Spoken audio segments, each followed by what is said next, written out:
आपके पास तो अच्छा कैमरा है, आईफोन है, अच्छा कैमरा है, आप क्यों नहीं वीडियो बनाते?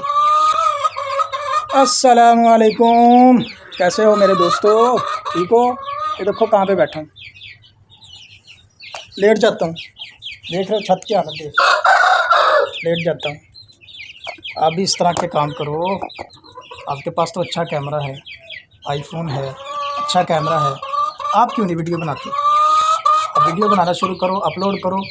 वायरल होना ना होना ये अलग मैटर है। आप वीडियो अपलोड कर रहे हो या नहीं कर रहे हो ये मैटर करता है। आप वीडियो अपलोड करना शुरू कर दो, जैसे भी करो ऐसे कर दो। ये देखो मेरे साथ चूज़े लेटे हुए हैं, चूज़ों के बीच में लेटा हुआ हूँ। छत देख लो, छत की हालत देख लो। सिर्फ आप लोगों के लिए वीडियो बनाई है ताकि एक दफ़ा वीडियो बनानी शुरू कर दो, जैसी भी है। लोकेशन मैटर नहीं करती, मैटर करता है दिमाग और दिल। आप यहाँ से रेडी हो, अगर यहाँ से रेडी हो तो लोकेशन मैटर नहीं करती, कपड़े मैटर नहीं करते, समझ आई है?